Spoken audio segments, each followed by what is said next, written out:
in the show. Okay. All right. We're live. Beautiful. All right. Welcome to another edition of Fear the North.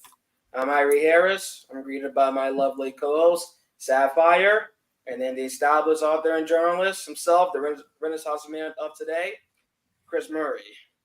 Welcome. You didn't say I was lovely. Oh man, I feel slighted.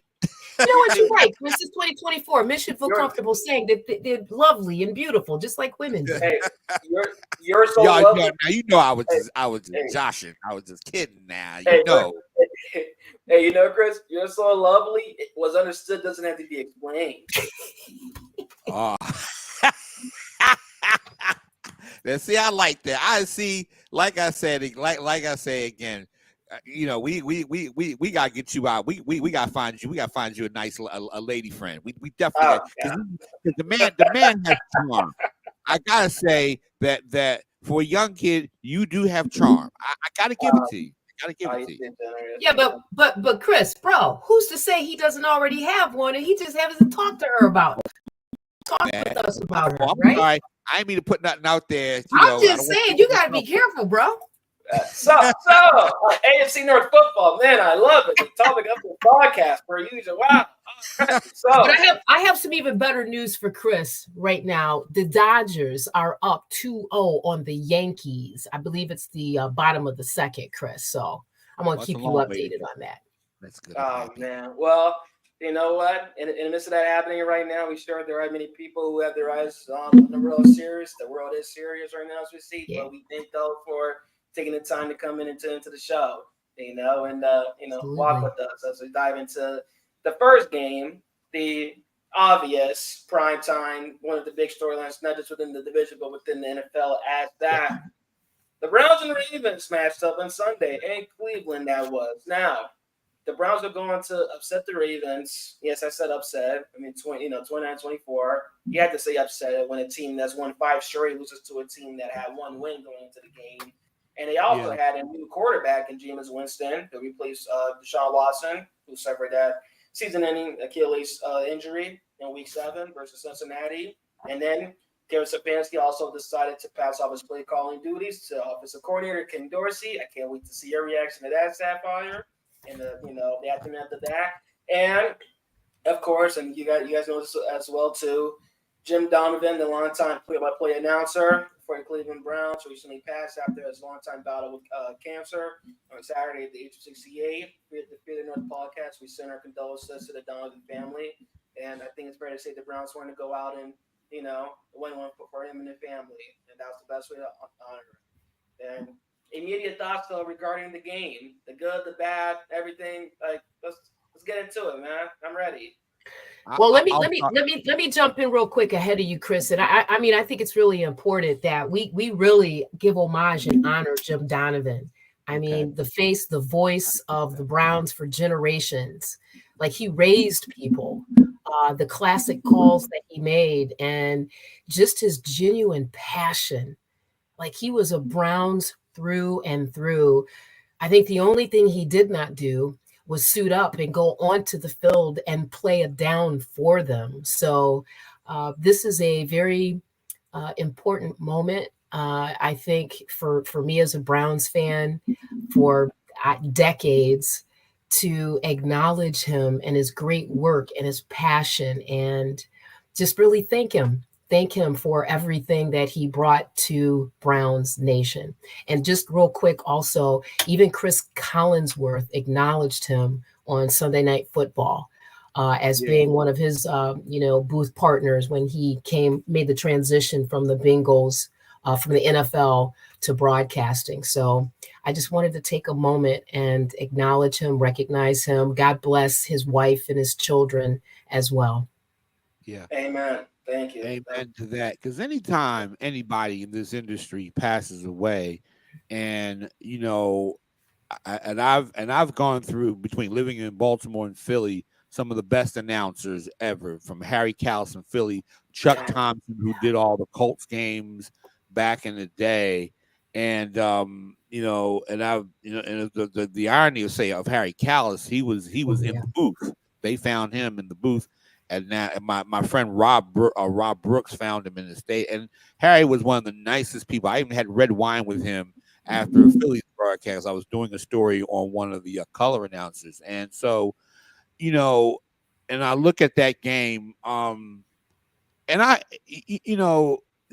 Winston. Now I'm a diehard Ravens fan, Baltimore fan, but Jameis Winston, said some things from a spiritual standpoint, and I know that in this harsh world of sports, and I know we're a sports show, but sometimes when you can get beyond, I mean, to me, the spiritual aspect of him saying the things that probably, now I know people don't believe, a lot of people may not believe in God, and that's understandable. I get it and all that. But I do believe that people, when they're spiritually inspired, I've seen it in sports. I've seen Buster Douglas, for example, upset Mike Tyson.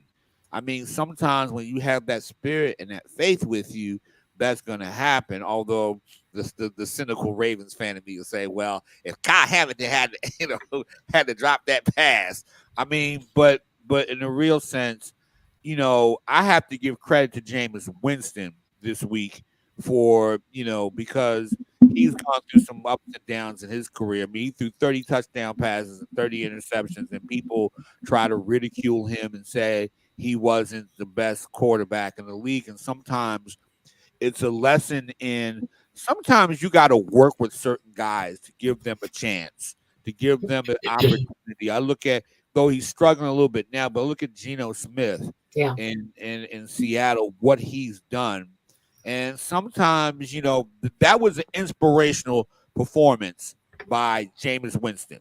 And I gotta say that beyond the fact that there was some structural things that there was some stupid things the Ravens did too, but I'm gonna say that it was on because he completed the passes. You can't take that away, and oddly enough, Lamar Jackson in losing that game, he showed me something too.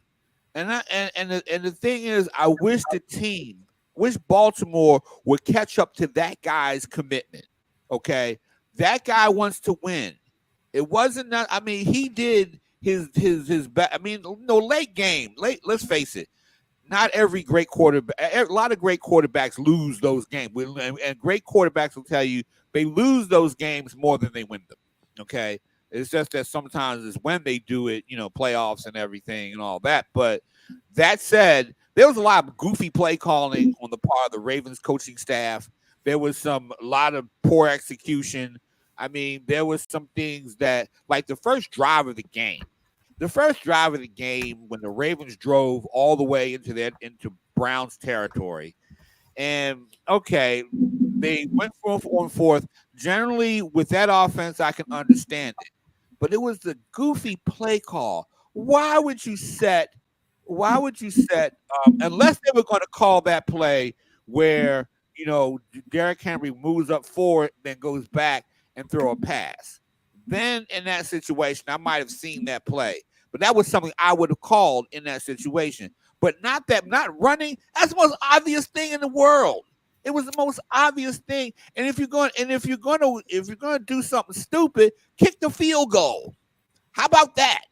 Field goal and whatnot. But they got arrogant and they got cute.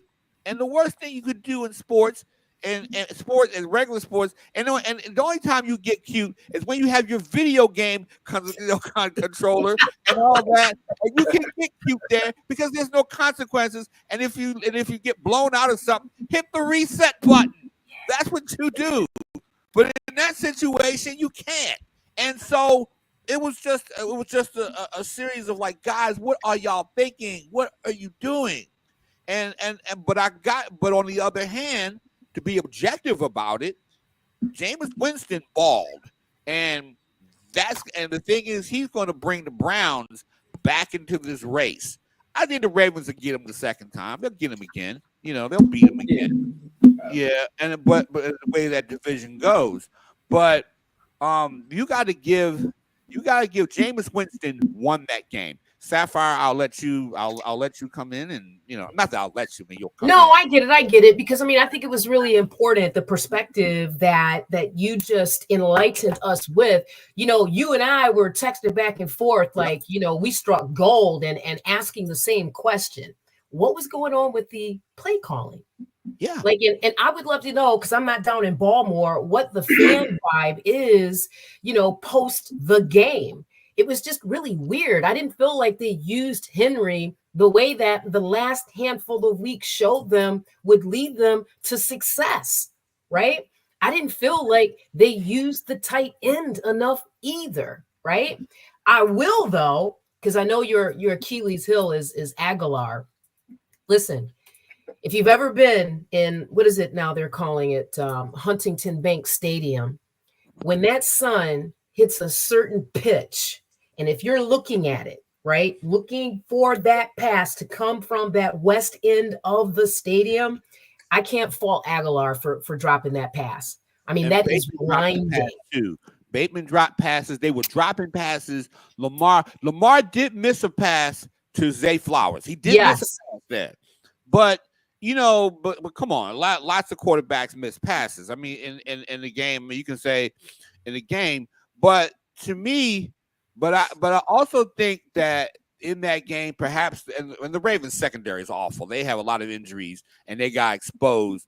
But I think that the Ravens, or one, you could say that the Ravens underestimated the resolve of the Browns, because what I've heard about Jameis Winston and what I heard throughout the broadcast, and I think is that, and Irie, maybe you can, and I want to ask you about that since you're with that team. You and Zach already got some questions for me tonight. Both of you guys told me, got some stuff for me tonight. Bring it up. Yeah. So I have to ask you, because during the broadcast, they were saying that Jameis Winston was like the ultimate team player in that locker room, and was considered a team leader, which is rare for a backup quarterback to be considered a team leader. And I'm wondering, was there any rumblings about whether or not they should start Jameis Winston? I'm just asking for a friend. They, at least from what they were, telling us, and by them I mean Kevin Stefanski and his staff members every week, was that they felt Deshaun Watson originally was, their best chance to win games, and they stuck with that. And I give them credit for sticking with that even when things were going down. We said, all right, we're just gonna, see where things is, and if it's going down, we're going down together. But they were confident, or at least they seemed to be, with them, Watson being that, and there being no rumblings, even with the suggestions from the outsider questioning if they should switch. Even before making the quarterback change with Jameis. Now there were rumblings. I can remember hearing outside voices regarding, suggestions for them changing the play calling duties, instead of it being passes over to Dorsey. I remember seeing a little bit more of that after that week 4, week 5 loss. Between the Raiders, they lost to the Raiders, lost to Washington. That I remember. Not so much within the changing of the guard quarterback, but of course they had no question to do that after he went down. I will say though, I did find it interesting that, and I think we all found it interesting simultaneously, that Winston was the official QB2 every single game up until week 7, and they dinged him off and made DTR during Thompson Robinson the QB2. But then they said that was game plan wise. There was no question that they were going to make Winston, I feel, the start coming into this week, because going back to what you're asking regarding him being the ultimate team player and everything, that is true. I can even go back. I remember taking video of it back in preseason when they hosted Minnesota. Is Jameis Winston in the group, getting his players hyped up and ready and giving him that pregame speech. So, yes, he has been the ultimate team player from the outside looking at. He has been the one, wanting everybody to be on the same time, same plane, same cohesion.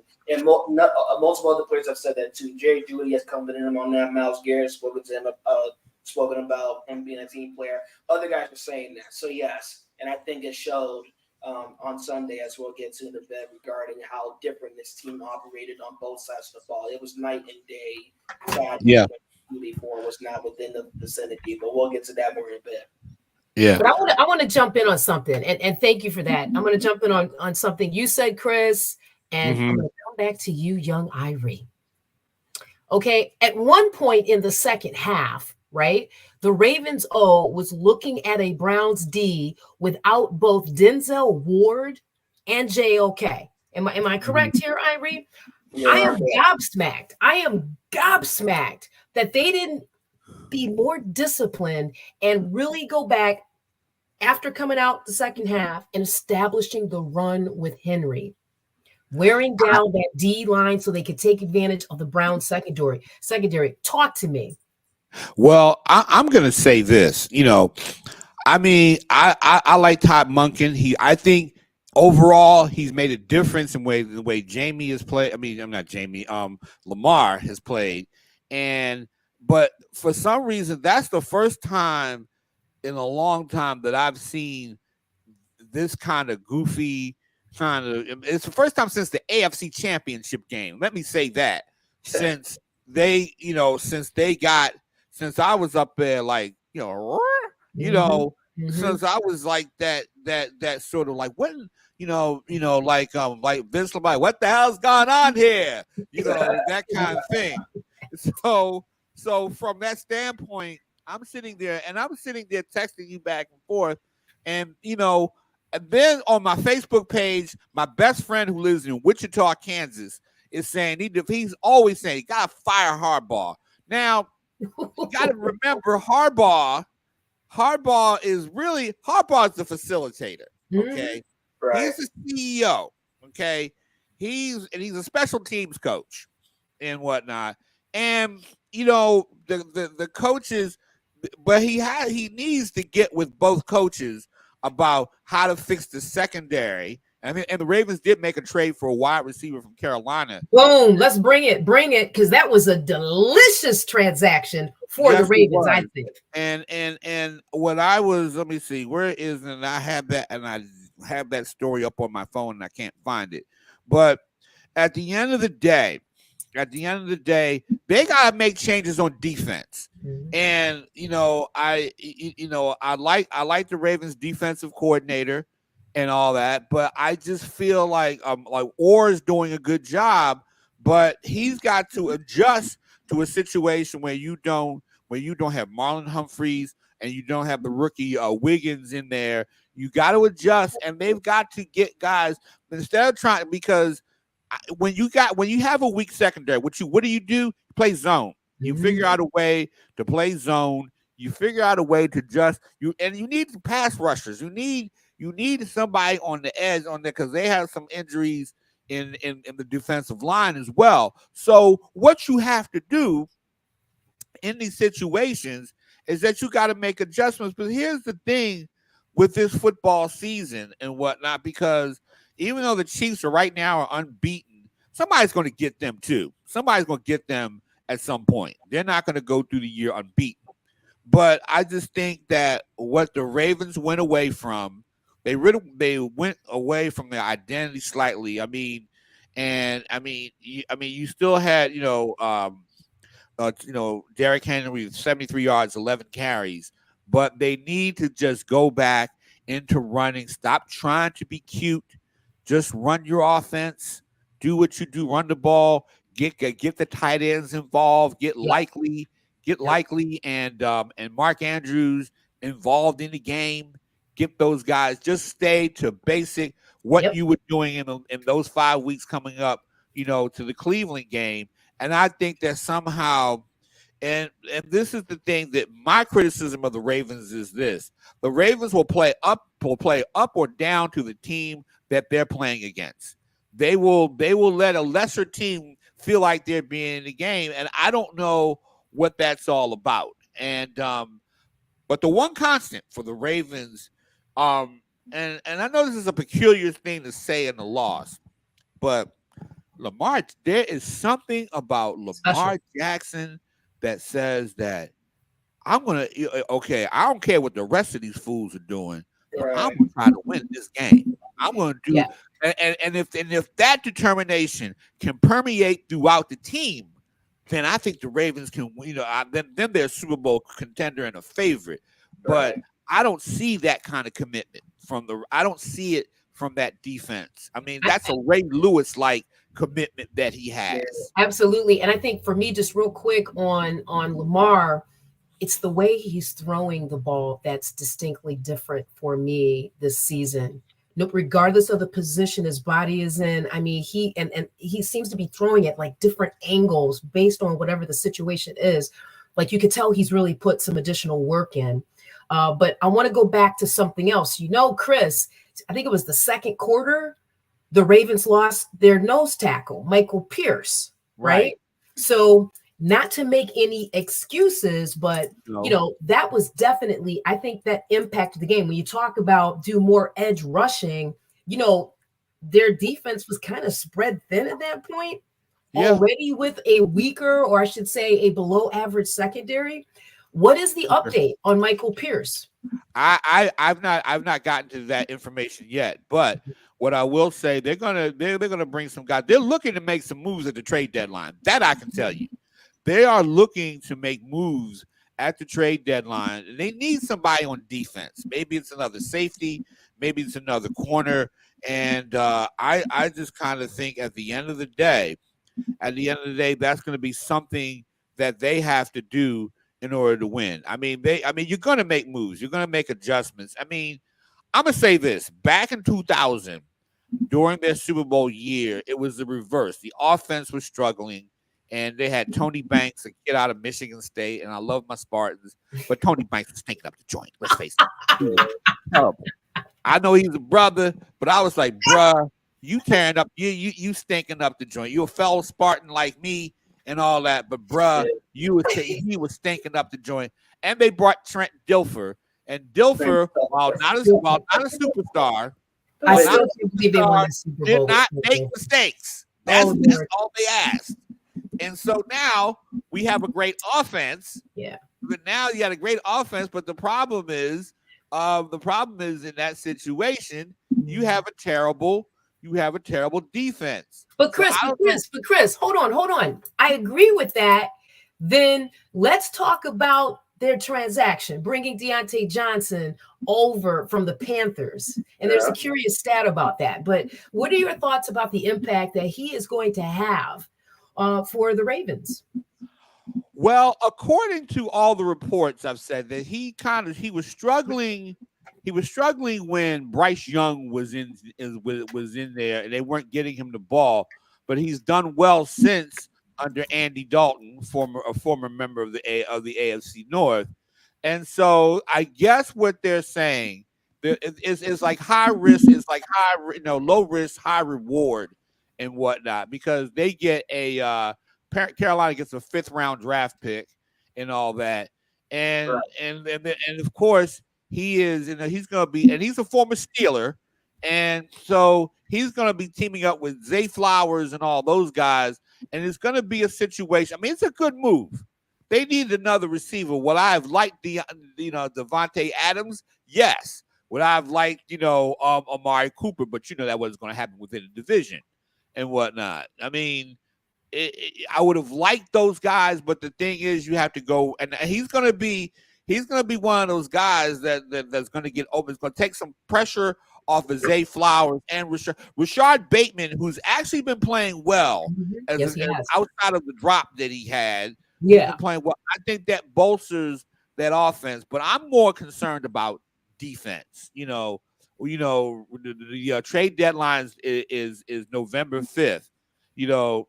And they need it's just like when they picked up Roquan Smith from the Bears. They need an enforcer in that secondary.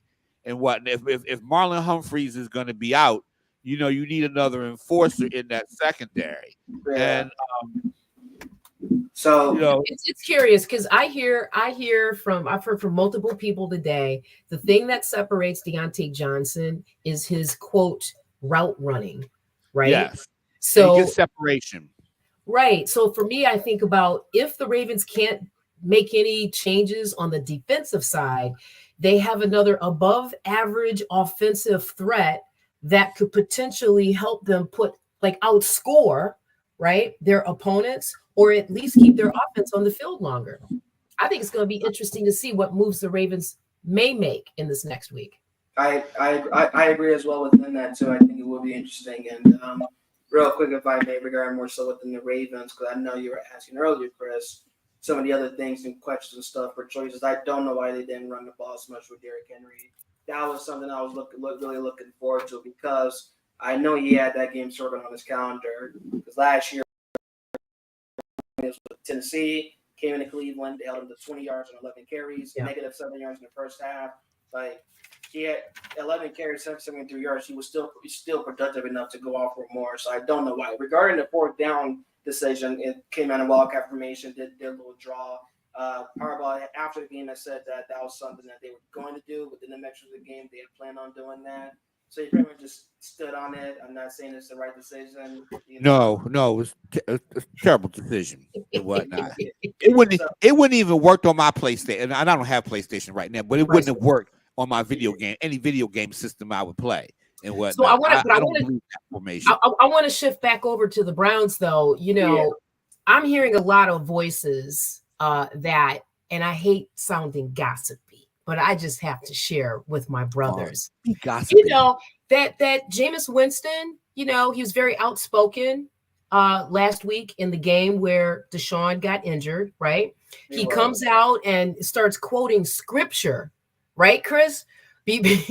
Before this week's game, I'm hearing there's rumblings around him about his ability to articulate that may be uncomfortable for people.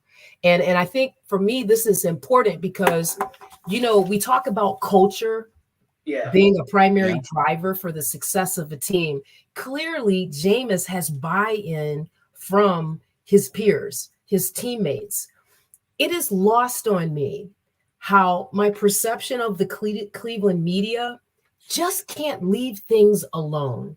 There's so much like over editorializing about things off the field, right, that get in the way. And when I think about a player like Jameis, who you cannot convince me he's going to put the work in this season, Chris and Irene, because he's already looking at his next team, right? Because he made reference to the fans after the game, right? And in a positive way, but enough to convince me as a viewer, this is not only on his mind, but this is on the mind of the other players there. So when I think about those players that are not on guarantee, when I think about those players that maybe have a year or two left, hello, Myles Garrett, right? When I think about their decision-making, whether or not to stay with this team or not, and yes, money is a driving factor, but let's be real about it, right? That's what concerns me, that part. The second part, and I'm going to hand this off to you, Irene. Yes. I'm so confused about what the city of Cleveland is doing. Chris, if you were unaware, they came out with a rendition of their vision for a stadium on the lakefront. And this comes after the Haslam group, that I can understand, has already done this work at another location. So here we have as Browns Nation, another distraction, right, off the field, that when I think about where the players' heads are at, anyone that's 28 years old and older, thinking, how much more time do I have to really play on a team that has a legit opportunity to win that ring? I just wonder how much this factors into their decision making. I agree. What are your thoughts on it? I talk to Thank you. Yeah, lovely two-part question there. I'll do my best to answer all of it angle by angle, one by one, side by side. I think the best way, first off, the best way to answer all of it is to say that this is the Browns we're talking about, where there's always something happening, small or big, regarding rumblings, regarding Winston's choice of articulating words and what he talked about after that game last week. I don't know if that's, or at least from the outside looking in, but they seem to stick by him and stuff, and people have their thoughts on it. Everybody wouldn't agree, but he's unapologetically him. And yes, they did come out with the plans and stuff regarding the new stadium. There hasn't been much more said on that since. It just kind of came out suddenly That was quite the bombshell. So yeah, that was definitely an interesting point, and we'll see what happens. But regarding the game though, and regarding Jameis and what he did in that game, if I just may, the one thing that I saw difference wise, I think is really time because we've spoken quite a bit about the Ravens, what worked, what did not, along with what's going on with the Browns, but more so within the game sense. What really showed was how night and day it was with Jameis at the quarterback position. This is why. Chris, you were saying earlier, this Ravens defense, they have to get it together, right? It's very interesting how they were on, both sides of the ball when it came down to, how do I put it? They had the best run defense, but they had the worst pass. They had the best run defense, but the worst pass defense. Right. They were the worst in the backfield, but sturdy up front, right? Right. And there was no better quarterback to expose or take advantage of that than Jameis Winston did on Sunday because he has earned a reputation for letting the football rip and living with the consequences later. And furthermore, the offense was conservative with Deshaun Watson in, right? It was. Short routes, check downs. Per Pro Football Focus, they got him at around 55 pass attempts that traveled 10 or more yards downfield. That's through 7 games or 6 full games, a quarter and a half within the 7th, if you want to go specific by that. Winston, just within this one game alone, 19 passes that traveled 10 or more yards downfield. You know what that tells me? That tells me they were aggressive. Did you see those passes he had? I mean, especially real quick, Chris. That first series alone presented in a field goal. 5 pass attempts. 4 of those traveled 10 or more yards downfield. 3 of those traveled 15 yards or more downfield. They were letting it rip. And that's something I was hoping to see from Deshaun Moore this season. I go back to joint practices versus Minnesota. It's nothing but check downs during that day one of joint practices. And I'm thinking, are they hiding something regarding play wise? Because I'm hoping this is not what they're doing during the season. And it was conservative to a T. But you take them out, and the honest truth is, just by what we saw, you got Jameis who, and then again, he is the kind of quarterback, like I said earlier, he'll live with the consequences later. You go back to 2019 with Tampa Bay, finished second in touchdowns, first in interceptions.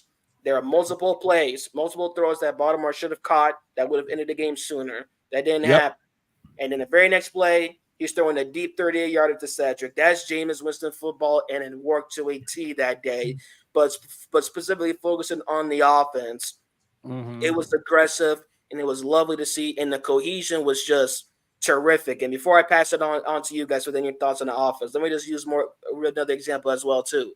Elijah Moore, 12 targets on Sunday. Most targets by far he's had all season. You combine his targets between weeks 4 and 7, 12. Wow. He had many targets on Sunday with James than he did the last 4 games combined. Jerry Jeudy, caught 3 of his 12 targets within and weeks. They've ignored him in that offense. Having watched them, they virtually ignored him. I mean, Jerry Jeudy is a darn good receiver. I remember the kid coming out of college. Yeah. And one thing I'm glad they did start Jameis, because here's the thing. They wouldn't have won that. I love Dorian Thompson. I love DTR. Dorian Thompson Robinson. Did I say that right? DTR? I said that. DTR, yep. Just like that, DTR. I love the kid out of UCLA, but he wasn't ready for that smoke. No, he wasn't ready. He would not have been ready. Sapphire will be the first to tell you. He would have been back on the therapist couch he was on last year, right? But go ahead, Chris. Go ahead. Yeah, but I'm just saying that was, to me, because here's the thing. Jameis Winston, see, and I hate to bring up this is a difference sometimes between black quarterbacks and white quarterbacks. See, white quarterbacks, like, for example, I talk about up until this season. Now, Josh Allen's been playing great. No interceptions. But he threw, in the last 2 seasons, he's thrown 32 interceptions. Now, Jameis did it in 1 season, but the thing about it, He's a gunslinger, right? He's a gunslinger. You know, we always talk about, and people get mad when I talk about it. I understand that, but you got to understand that, the fact that Jameis Winston, and I think he was in the offense in Tampa Bay, in which, I can't think of the ex coach. He coached at Temple too, but Bruce Arians, you're talking about Bruce Arians. Just wanted him to rip the ball out there, but you can't. But see, when you don't have balance, because when did Tampa Bay have a running game? When you don't have balance, you put a quarterback, because that's going to bring me to our discussion of Cincinnati versus Philly. Yeah, but can't wait on that. Yeah, but the thing is, when you gotta have balance. I mean, and Nick Chubb is starting to slowly find himself. When he gets going. When Nick Chubb gets it going, it's going to be easy for Jameis, for Jameis Winston, which is why I think Baltimore run Derrick Henry. Make it easier for your quarterback. The idea that a quarterback throws 40 and 50 times a game, a lot of times when you do that, you're losing. I mean, am I right? I would totally agree with that. But I also want to say on the Nick Chubb thing, again, be mindful, Michael Pierce was out in the second quarter. Yeah. Like that to me was significant. And I know I mentioned that before. As it relates to this game, once again, you're spot on. Look, they had Winston under center more. But for me, who called the plays? And that's what I wanted to leave to you as well within your reaction, because you have been the one talking about that going back to last season. It would have been wrong of me to include that. I had to wait on Sapphire to dive into that. Please. Mike Harbaugh has to delegate. You gotta let your offensive coordinator, because let him call that. Absolutely. If he was calling plays, they wouldn't have won that game. Absolutely. And for me, I'm thinking Browns fan must be beyond ticked off that it took this long into the season for that change to be made. Mm-hmm. Like, you talk about hubris. Right? I just don't understand it. But when they were showing the Dorsey up in the OC's little space up there, I thought, dude is having fun. Yeah. Right? He had a bird's eye view of the field. He could see what was going on. He was fully engaged. Like, I just don't know why it took that long for the Browns to make that change. The money, follow the money, is an old journalism professor. The money, because they're paying Deshaun Watson that kind of money, and they didn't put him in the right kind of offense. That's just my humble. Yeah, and I would agree with that too. Let me say that, Sapphire and Irie, I agree with that too, because they didn't put some. Like I said, it all depends. If your coach can put you in the right position to utilize your talents, you're going to win. As simple as that. I go old school. I talk about old school guy named Lou Saban taking over the Bills and putting O.J. Simpson in position to be a great running back for the next 5 years after Lou Saban got there. Okay. And I use that, and I know people, that may be a taboo, but I'm just saying from a pure football perspective, sometimes when you find coaches that believe in your talent, you can go a long way, that know how. And I think of it in baseball. Lou Brock with the St. Louis Cardinals back in the day when he was a home run hitter with the Chicago Cubs, and the manager from the St. Louis Cardinals said, "Look, you got speed. You're not going to worry about hitting home runs. You're going to get on base." He turned Lou Brock into a Hall of Famer. Right. So that's the story. I mean, but that's sports, and and I'm kind of giving you all that lesson. But that's when you find a coach who knows how to creatively put you in a place where you can win, good things can happen. Good things can happen. That's true to life too, not just on the gridiron, but outside the gridiron. You're a hiring manager. You found your talent. Like, put them in the best situation to continue to achieve. So great point, Chris. Great point indeed. And real quick further before I come into the conclusion of talking about this game, I mean, we talked a bit about regarding Lamar, more so within that Browns defense, though. I did find it impressive the way that they just came out and they just seemed alive. And I really don't want to be cliche within that, but the first 7 games of the season, there was never a consistent game. Jim Schwartz even spoke about it too. There wasn't a game in which they had 4 good quarters. It would be Right. 2 good quarters, a good half. They start off strong and then slowly start to go down and slow, or they start slow and then come alive and show up strong and later on. No, they were alive for all 4 quarters from the start. Absolutely. Lamar, but Absolutely. like Lamar is a terrific player, so he's going to get his. Regardless, like it's going to be very difficult to keep him to a game in which you can say he was really limited, still finishing 289 and 2 touchdowns, but he was sacked those 3 times. A number of times did he have to escape out the pocket, which will lead to a scramble or to a pass. Sometimes to somebody having to catch it within the sun in their eyes, but sometimes then go out well, as Rashawn Bateman talked about after the game. But this defense really did come out alive. And you know what? Lamar had after the game, Lamar had nothing but good things to say. Yep. He had to give his props after the game. And actually he said, and I quote that, people will probably look at the Browns record and say, oh, that's a sorry team, but this is the NFL. I always say that this is the NFL. And any given Sunday, a team can be good. Any given Sunday, a team can wake up and it could be their day. So, and also, I did just want to add from the Ravens defense, because I think one of the main things as well within this game is it being seen as an upset, not just because of the record, but because there are multiple opportunities that the Ravens had, to walk away with the win. And the one guy I thought about for sure was Eddie Jackson, who was the player who was covering Cedric within that game-winning touchdown. If you guys remember, Eddie was on the Bears roster last year, later on in the 2023 season, when they blew that, I believe, like that 14-point lead versus the Browns. And it all came in the fourth quarter. I want to say like week 14, week 15. And I can remember after that game last season, and everybody in Chicago, they're getting dressed and stuff mad, but Eddie's just on his back on the locker like this, like, man, we had it right there. We were destined for that win. So to come back again, and see the way things played out in front of him and stuff, I know he's fuming. And after that game, he had said like, yeah, we just gotta do better, get out of the funk we're in right now. And then the last quote I wanted to bring out was defensive tackle Nandi Madubuike, because he said what I'm sure a lot of people were in. Chris, you probably were thinking this as well from the Ravens side. He had said that we're the Ravens. We pride ourselves on defense. And he said that, like kudos to them pretty much within them winning. He said kudos to the Browns. They played a good game and they won.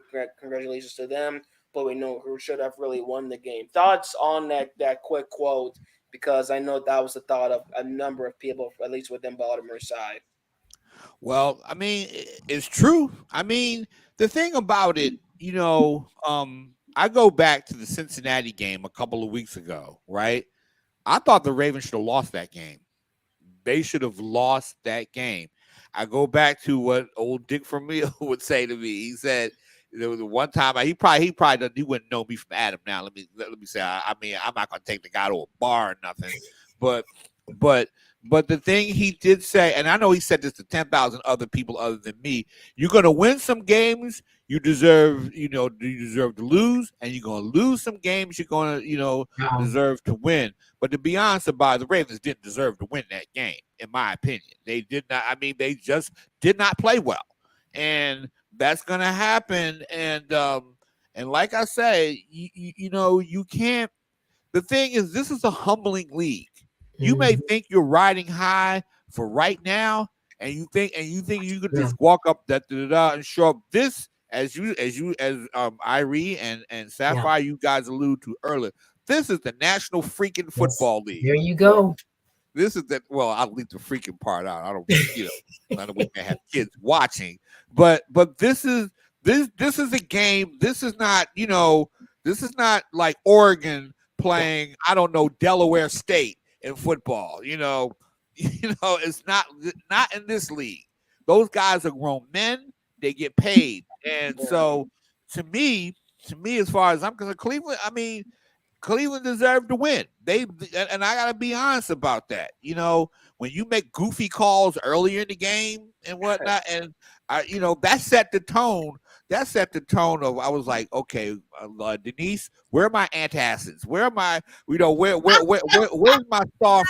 From a fan perspective, where are my soft things I can throw across the field? It's like, you idiots, where's my Fred Sanford? You big dummy. You big dummy. right? That's what I felt. That's what I was looking at in this game. It was just like, and I knew they were going. And to be honest about Sapphire, I knew they were going to lose the game. I knew they were going. I was just saying to myself, they're going to lose. They're going to blank up and lose this game. You were texting that. No, you were texting that pretty heavy. I really thought that coming out of halftime, they were going to make the adjustment back to the winning formula. And that did not happen. And they did not take advantage of, I think, some opportunities they had there. But I do want to just touch on your question, Irie. I mean, Lamar Jackson is a leader. And when he said, listen, on any given Sunday and characterize the Browns the way that he did, that's being a leader, someone that's going to take ownership. So it didn't surprise me at all. And I would agree with Chris. The Browns are probably going to get a smackdown when they go down to Baltimore in a couple of weeks. That's going to be a revenge game for the Ravens. That's going to be something. Now, you gotta do one thing: catch the ball. Oh no! Drop the ball.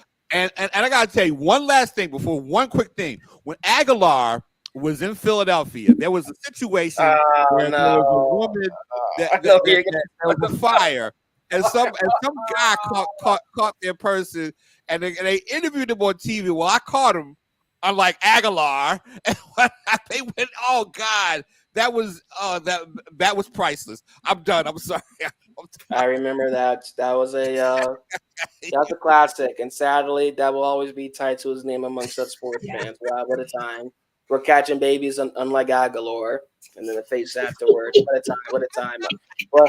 Well, you know what, Chris? You mentioned it earlier, so I think it's a good way to transition, into the Bengals-Eagles game. That was quite a smackdown. In other words, the Eagles blew out.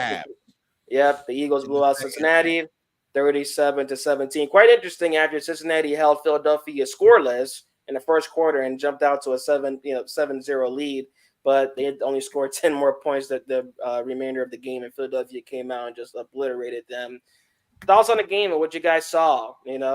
Sapphire, I know you were a little bit more optimistic on the Bengals going into this game. Like, what happened? They only played 1.5 of football, in my view.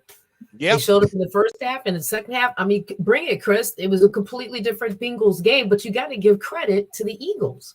Well, see, I'm going to tell you something. The Eagles, like the Ravens, have figured out their identity. Saquon Barkley. You've got to basically use Saquon Barkley in this game. You have got to basically get him the ball in his hands. And when the Eagles did utilize the running game in 2022, they, good things happened for them. Good things happened in that game, in so many ways. I mean, first of all, they got the tush push working and whatnot. Jalen Hurts scored 3 touchdowns. He completed a huge pass to Devontae Smith, and I'm going to say this about the Bengals. They're going to fire their coach at the end of the year. That's my prediction right now. That is my prediction right now, is that the Bengals, because that Bengals team is underachieving. Their defense is terrible and whatnot. And we saw that in the Washington game. The Bengals, there's something, you got Jamar Chase. You got all these weapons. Well, then T. Higgins was out too. That was another thing. T. Higgins was out. But it's just something about that team that, it's something about them that they're a better team than what they've shown. I don't know if they're being coached right. Y'all can tell me. Let me know. But that Bengals team, they basically controlled that Eagles offense defense in the second half, and then just what's up with this team, man? They're a mystery wrapped up in an enigma and a pack of now later's bars with I don't know. I don't know what's with this team. I just don't know. They got all the weapons. You got one of the best quarterbacks in the league, in my opinion, and that team, underachieves. What's up with that? Tell me. I don't know that there is any explanation, but I do know that I hear the Bengals every week give more and more excuses. When I listen to Burrow after the game. I mean, he narrowed down the reason for the defeat to 3 plays. And I thought, that's not what I saw in the entirety of the second half. Case in point, who was the young man out of Iowa State, Cooper DeJean? Yeah, You Cooper see how he DeJean, shut down Lamar in an open field tackle, right? And it was like, again, another rookie, kind of like Bishop Jr. over in Pittsburgh, who watched the motion and intuitively knew that ball was going to Chase. Right. And he locked in and shut him down. Like Quinyon Mitchell, the young players in that Eagles secondary are really good. Quinyon Mitchell, University of Toledo as well. I'm sorry. Yeah, I know. I'm not gonna say he's an Ohio guy, and Toledo's a nice town from what I understand. But the thing is that this Bengals team, maybe they lack a running. I mean, they don't have a running game. Why? They really run the ball. I mean, they got all these weapons, but you can't be one dimensional. You cannot be a one-dimensional football team. That's right. And that's what I'm seeing out of the Bengals every time I watch them. I mean, like their defense, I am not impressed by their defense at all. Who on that defense is really all that good? You tell me. Jermaine I still go back to that.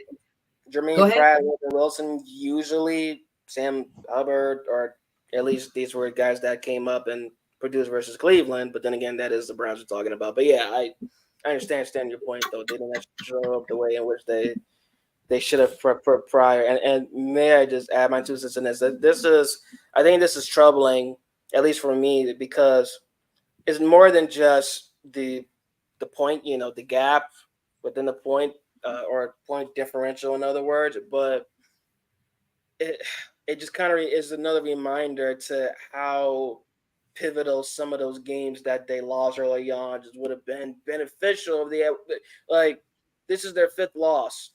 Mm-hmm. The 4 losses prior, which came in the first 5 weeks of the season, each of those were 1 possession losses. Each of those, you could have argued it just came down to the little things they had to perfect. Now, after this loss, it's like, what is there to do now anymore? What even is left within? And then there's just that lack of confidence, because this does not imply that they have it all together the way that they wanted to show. And if I'm being honest, even versus the Browns, that is, with all due respect, with that win last week and stuff, that's still, at least to me, that is not fully show that everything was as is. And then honestly, if you want to go furthermore, they have 5 losses. That is the same number of wins of the teams that they've been combined. Browns and Giants got 2, Panthers have 1. Those are the only 3 teams that they've beaten so far this season. Are we just exaggerating the thought process regarding the Bengals being that serious and competitive team as we know them out to be, or have they flamed out? Because at least to me, and I don't want to, I wanted to wait to ask this until we got to the halfway point of season 2, because it wasn't looking good early on. But after this, what even is the state of the Bengals now? I mean, for me, guys, I look at their I'm trying to remember here, 3 games out from the Steelers, right? They haven't won a game at home. They seem to be a better road game. So I don't think, for me, I'm at a place where I would say their season is over. But I'm leaning in that direction, right? To Chris's point, they have no run game. Their defense is weak. I'm not certain about Higgins' durability for the rest of the season as well, which would limit Burrow in terms of his options.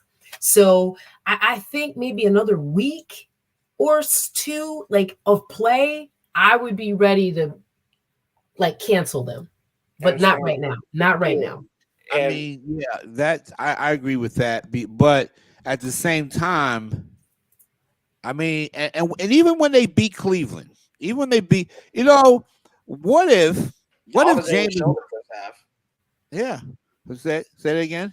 I'm sorry. I'll just you mentioned regarding when they beat Cleveland. I was just saying that the offense didn't score until the second half. The offense didn't show up in the first half. But yes, please. Yeah, I was just saying that and someone, I think Sapphire, one of you guys asked the question, why they put DTR out there ahead of Jameis Winston in that situation. That I wonder about that It's because, hubris. huh? It's hubris. Hubris, okay. I just believe that. Yeah. You know, and I think I shared with on the Brown side of that was a winnable game. Yes, it was. Actually, I mean, it was a winnable game, and I don't understand that. I mean, don't give. I like to hear from UCLA and all that, and I think UCLA has nice jerseys. But the thing is, but the thing is that sometimes I go back to something. Coaches overthink the game.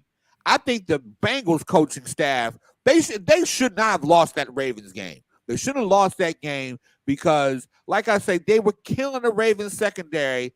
All of a sudden, overtime, after Lamar fumbles and whatnot, we're gonna just give the ball off. When when Jamar Chase was and Jamar Chase was using the Ravens secondary, I don't get that. And I can look at that again, even though it's against the team that I like, but I don't get that. I don't, my thing, you've been burning somebody all day. You've been hitting them with the right hook and left jab all day. Go away from it. You got to go. I mean, that was one of the things Bill Walsh used to do. If he found a weakness, he exploited it and exploited it until you cried uncle. And he did it again, whether you cried uncle or not, because he didn't care. And well, I want to also say general managers also overthink the game too. Okay, absolutely. Plant that seed, but you're absolutely right. It's nonsensical. Yeah. Yeah. So, wow. With that being said, and I might also, just before we go into the Steelers game, when I speak about Cincinnati, and I only say this because I know it can sound that way with Sapphire, you might have been talking about prior and stuff regarding focusing more so on the off the field stuff compared to the on the field stuff.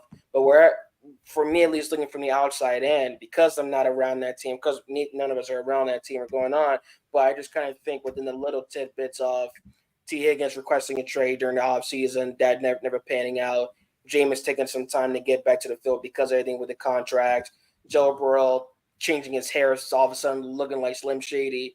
It just spurs these questions regarding the dynamic and chemistry and thinking what is going on with that that franchise right now. And I think we're starting to see a bit of a splurge on, and then now they're leaving their marks behind. And when we go further with them, those marks, then we really get to dive into the root of what's happening. That's what you are talking about right now. But regarding that, we'll see what happens ahead. But lastly, he has to get to a team that is the best in the division, 6-2, first right now, have really woken people up and really shown that regardless of who is in that quarterback position, they still have the ability to win. The Steelers took on the Giants, and what did they do? They won again, 26-18. They outscored them 10-9 in the fourth quarter, and that helped lead a way to the win for them and keeping on to their lead. Another wonderful, lovely home win for them in prime time. 114 rushing yards from Najee Harris, 19 carries. That guy is good and really back. Multiple 100 rushing yard games now within the season. Russell Wilson dominating once again, 278 with one touchdown. Looking vintage, if anything of that sort. Pickens, the cohesion there with him, catching 4 of his 5 targets for 74 yards. Impressions. I don't even want to say thoughts, but it's more so impressions regarding this game, what we're seeing right now. First of all, Beanie Bishop Jr. Come on, he did it again, right? That interception, I can't say enough. I can't believe he's a rookie. That number one. Number two, yes, you knew exactly where I was going. A classic example of what Russell Wilson has brought to the Steelers organization. His teammates are playing up to his level. And I don't ever want to use the term again, ugly win. A win is a win. I don't know how a win can be ugly. The Steelers, my sleeper team, and you both know how difficult it is for me to say this because what? I despise the Steelers. But I can't hate on them because they're doing the things that they need to do each week to win, and they are sitting atop the AFC North division. And you talk about balance, Chris. How much more balanced can a team be than what the Steelers are showing week in and week out? What more can I say to you? Well, it would make since Irie asked for impressions, it would make the late Myron Cope. And you know the Steelers are just a terrible towels out there. That's why Russell Wilson is feeling a terrible towel. No, so but in a real sense, first of all, Russell Wilson is being appreciated now in Pittsburgh in a way that he wasn't in Denver. But Russell, and that's why when the Steelers got Russell Wilson, I was like, oh boy, it is going to be between Ravens and Steelers. That's going to be a tough match. But I want to look at that game last night. The only thing that I would like to see the Steelers do is run that ball a little bit more late in the game. Yeah. I mean, there was one play, Russell Wilson, I got sacked and he fumbled and whatnot. But one of the things that Russell Wilson brings to that team is that I think they open the offense a little bit more. And I think that the Steelers, as they get more, as he develops that chemistry, they're going to be dangerous. Their offense will be as dangerous as their defense. And he gets more chemistry with these guys. I think he's going to do it because Russell Wilson can move like Lamar Jackson. Russell Wilson has a mobility. He has what I call Fran. He's like the modern Fran Tarkington. Oh, here we go. I gotta say that because of the way they move around. Okay, now I'll bring my dinosaur. Oh no, I'm right with you. You. But that's what he does. But see, Russell Wilson buys time to get guys open. And when he buys time to get guys open, big plays come in. And I've seen Russell Wilson during the Seattle days do that kind of thing. He can get guys open. I just think that, he has a good coaching staff in Pittsburgh. And if Pittsburgh will figure out how to open up that offense a little bit more with that running game, they are, and Sapphire, I see why they're your sleeper. I'm watching them, although I was hoping they would just kill the Giants outright because the Giants, but the Giants, the Giants are one good quarterback away from actually being a contender. The Giants, Daniel Jones is terrible, but they have a formidable defense. Right, they have a really good defense, and the Steelers beat them. And the thing about the Steelers defense basically played well. I mean, TJ Watt. Yep. TJ Watt is the man.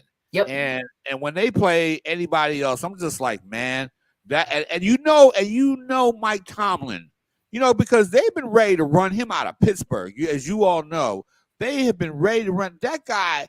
Is one heck of a coach. I always think he has Harbaugh's number. And, yeah, and I think if this team makes a playoff, you're right. For my Pro Football Writers Association membership and whatnot, I will vote for that guy. That's what I will vote about. for Mike Tomlin. But you know what? You mentioned TJ Watt. Yeah, he had like 5 solo tackles, I think 2 sacks. But Alex Highsmith was right there with them. Yeah, I think he was like 4 and 2. Mm-hmm. And I remember this, and Irie jump in on this. I was texting Chris at the end of the game, right? Mm-hmm. TJ Watt was sitting on the bench. Mm-hmm.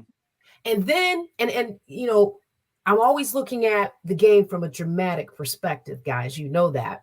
But I thought he looked kind of awkward walking across the field at the end of the game. I'm wondering if he's injured. Right. That, it looked like he was, but he played a heck of a game. Maybe he was, but he's getting, he's getting a lot of people coming after him. Okay. So basically, and I'm just looking at this, I'm trying to make sure what I'm looking at the date on this story and whatnot.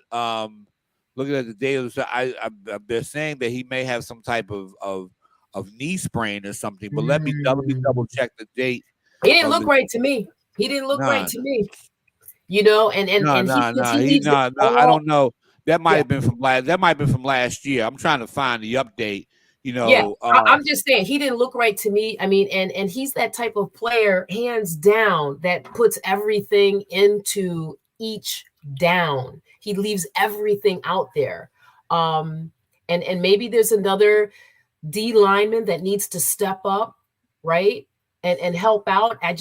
There's something that I thought I saw that didn't marry well, right? So I just want to put that out there this week if anything comes from it. Mm-hmm. Well, I mean, I don't see any. I didn't see any story out there that says he was hurt. But sometimes guys just don't look right and whatnot. That's the thing that nobody's really because like I said again, I don't see any. There's no reports that he's hurt that I know of, but. What I do know is that you're right. He didn't look all that. Maybe he was fatigued and all that. I mean, he garners a lot of attention. Which is why Highsmith. See, sometimes what you want when you got a really good edge rusher and they get all the attention, other guys get to eat too, so to speak. Yeah. And other guys get to kind of step in. This is why I say when you have weapons and if you have a dominant weapon. And whatnot, other guys are going to get in on the party. It's in any sport, basketball. If they're concentrating on this guy, well, some of these guys are going to score too because you're so focused on stopping this guy. So if you see T.J. Watt getting all the attention, that is going to be, and this division is going to be a collision between Baltimore and Pittsburgh, as you see it, because the Steelers are that good. Yeah. I worry about the Steelers because you should. Yeah, thank you, Sapphire. You really made me feel better. But but I'm always worried about Pittsburgh because it seems like Pittsburgh, in my opinion, has always had Baltimore's number. When Baltimore's they always have Baltimore's number, and it's frustrating to watch because it's just like, man, those games are so close. And sometimes, oh God, how it's gonna go. Pittsburgh just has Baltimore's number in every sport virtually. And it's just that the Steelers in this situation, I mean, not that Baltimore hasn't won games again. I mean, it's a rivalry. I mean, they go back and forth. But Pittsburgh always ultimately has Baltimore's number. And at the end of the day, one of the things that I see in this situation is that the Ravens are going to have to deal with that defense, which means that they may have to, push Derrick Henry at them just to slow them down and whatnot. Right. And the Steelers are that good. And Russell Wilson seems to get better and better and better by each game. It's so fascinating because the Steelers are rolling into their bye week. Then when they come back, they're at the Commanders, right? Home against the Ravens, right? The Ravens bye isn't for another 3 weeks. So it's going to be really interesting, to your point, to see how that fleshes out. Clearly, in my humble view, TJ Watt, he needs that week off. He needs some R&R and rest his body. It looks that way. It certainly looks that way. Understandable. Yeah, there's a team that's rocking and rolling right now. And you know what? I think it's time to see how far more they can go. Let's dive into the schedules and predictions, shall we? So, you know what? We'll keep it as is regarding with the Steelers because we're talking about them running and rolling and seeing just how long this can go. Well, next week they will be traveling, like you said, to Washington. Predictions on this: going up against a young Jaden Daniels and that team that's also pretty good in first in the NFC East. You want? Go ahead, Sapphire. You start. This is a hard game for me because I despise the Steelers. I would love to see them lose. It's an away game. I think for me, my answer is going to be predicated on how healthy Jaden Daniels is, right? So I'm actually right on the fence. I don't have a pick either way because I don't have all the information. Okay. Well, you're going to accept that? You're going to accept that, really? You're not going to press me? I was gonna press you. I was gonna press you, but I please, please. I'm gonna stick with the Steelers. Upset. See, that is called inaudible pressing, people. I too will be going with the Steelers in this. It's hard to go up against the veteran presence that this team holds and the cohesion. Washington, terrific, doing right now, but still young, like an inexperienced. So I see ways in which Pittsburgh is able to expose those holes. Chris, do we have a third Steelers on you, or are you going the other way? should go the other way just to be a contrary Yeah, SOB. why not? Why not? but I won't, because I'm not sold necessarily on the Commanders just yet. I think that that when because they played Baltimore, and clearly Baltimore was better than them, and I think that the Steelers have enough veterans to to give Jaden Daniels that defense is going to be tough enough on them. That's going to be their big test. I don't think that the Commanders have true outside the Baltimore game and Right. maybe Tampa Bay, but I don't think they've been truly tested yet. And I don't think that I still think now.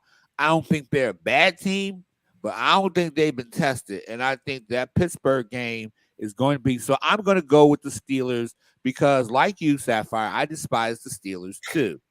I have a certain thing about Pittsburgh and the Steelers and those terrible towels that wish they would just be quiet and whatnot, because I'm tired. I hate that that terrible towel. All right, so I'm gonna lock that game in. Again, that's gonna be in 2 weeks. Steelers have the bye next week, but I'm gonna put the date on here that we were all in agreement that the Steelers are going to go down to Maryland and upset the Commanders at home.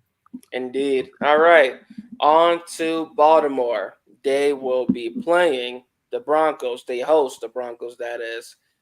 I'm just gonna give it to the Ravens right now. They're coming up angry after their 5-game win streak is over, and they lose to the freaking two-win Browns. They're gonna take out all their frustrations on Denver. Yeah, I would agree with that. They're gonna kill Denver. Let's go. It should be a massacre. Agree. All right, 3 right there. Cincinnati. This will be tedious. They host the Raiders. Definitely good timing, but then the autumn leaves. The autumn wind is a pirate. Exactly. The autumn wind. Well, in this situation, the Pirates is going to have to be sweeping up leagues. I think the Bengals should win. The Bengals should win this game, but they're going to overcomplicate it. They're going to overcomplicate this game, and they're going to make the Raiders look a lot better, kind of like Baltimore did. But but they're going to make this game. I think the Bengals should win this game, and they should win this game because they should be smarting from their loss to Philadelphia. And so I think they win the game, and I think that but they're going to make it tough. They're going to give the Raiders the impression that they can win, and then the Raiders will shoot themselves in the foot, and then the Bengals will win. That's what's going to happen. I meet your complicated take with the autumn wind of the black and silver. I'm taking the Raiders in this. Are you really? I am. I'm doing what Chris. I'm doing that what, is so fascinating. I'm doing what Chris thought about doing. With the Ravens Washington pick. I'm going the other way, getting wacky on you guys, and also from the sense of that they're coming off that one possession loss to the Chiefs, so they got to be feeling a little bit of confidence. Thinking, man, we only lost by one possession versus the only undefeated team in the league, and going and thinking, okay, we do it versus them. We can go and stand up against anybody. They've already beaten the Browns, so they're thinking, let's go out and beat another AFC division team. That's so fascinating. I'm taking the Bengals. All right, I stand alone. Be their first home game victory this season. Yeah. All right, and last but not least, the freaking Browns. They host the Los Angeles Chargers. They host the other Harbaugh brother, that is. Who coaches the Chargers now, Jim Harbaugh. So that will definitely be funny to see. What do we think, guys? Chargers are 4-3. Young, of course, mainly promises at times, but still, a team solid enough to come in and do some kind of damage. They did come in and beat the Browns a couple of years back in Week 5 of the 2022 season. I remember because Austin Eckler went on for 176 rushing yards. That was crazy. But yes, predictions within this game. You know what? I'll just start off. Browns. Yeah, let me ask you this too, Irie. What's the update on Denzel? And if he's not going to play, who's going to step in and fill that role? That is a very good question. Regarding Denzel, he was asked, Kevin Stefanski was asked about that, and he had mentioned that he is in the concussion protocol.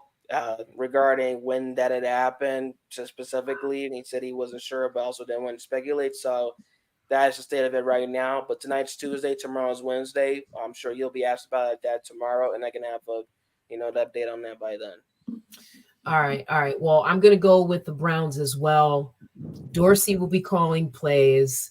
Jameis Winston will be starting. It's a home game. To me, there's no reason why the Browns should not win this game via the Chargers. Well, I'm coming in with not so fast, everybody, because I in this situation, I'm gonna say the Chargers win that game. Jameis Winston throws 3 or 4 interceptions, and and all of a sudden, the Browns fans are back to being cynical again. But that said, I hope the Browns win. I hope I like to see them win, but I get the feeling that I don't know that somehow it might revert back. If I'm wrong, I will say we'll be glad to say them wrong. But I gotta be a little contrarian here, and I'm gonna say that the Los Angeles Chargers. If I probably said San Diego a minute ago because they're still the San Diego Chargers. Nobody loves them in Los Angeles. Nobody likes them.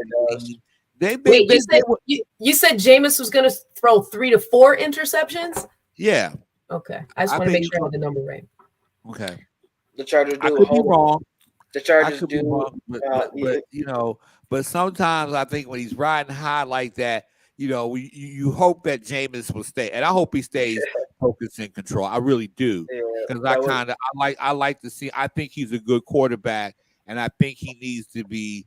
But I'm also being a knucklehead because sometimes when you have a great performance like that, then the next week you kind of revert back to whatever thing, and maybe the Chargers catch interceptions this week. Well, I tell you, I think that Nick Chubb, he could have his first 100+ yard game on Sunday. He could. It's gonna be an exciting game. That is and I'm going to watch it, and I'm going to text you. I'll find one of my bootleg channels to watch the game, unless I get NFL Sunday Ticket. And I'm going to basically watch that game just because, You know what, Irie? Chris and I are like 2 old hats, man. The people that I was watching the game with, they were like, "Why are you texting so much?" I'm like, "Just mind your own business. I'm on the East Coast right now." It's a groovy thing. Because he really provided some perspective, because they actually blacked out, that Bengals game where I was at, right? So it was good to feel like I had some kind of connection to it. So, that's what Chris and I do. That's thorough, job well done. Yeah, I love it. I love when when I get a second, because I be doing the live log during the game. So but when I can see the phone and stuff and see the message, I'm like, there they go. All right there with them and stuff. Exactly, 2 OGs indeed, my 2 lovely OGs. And with that being said, me and my 2 OGs conclude this edition of Fear the North. Thank you all for tuning in. I'm Myrie Harris, Sapphire, Chris Murray. Please like, subscribe. Please follow us on our X page at Fear the North 4. I repeat, it's at Fear the North 4. That's the number 4. If you want to be there, post notifications, like, share, subscribe. And we'll be here every Tuesday night. So thank you all again for tuning in. Tuesday night at 8:30 p.m. Eastern Standard Time for another week. Then we go back to savings time. She said it. Oh, God, savings time. I forgot about that. Thank you for the reminder. Turn your clocks back, people. Fear the North. Right. Fall forward. Back. All right, guys. I love both of you. You're just fabulous. Thank you, everybody, for listening. Come on back and give us some support. Salute. Peace. Peace out.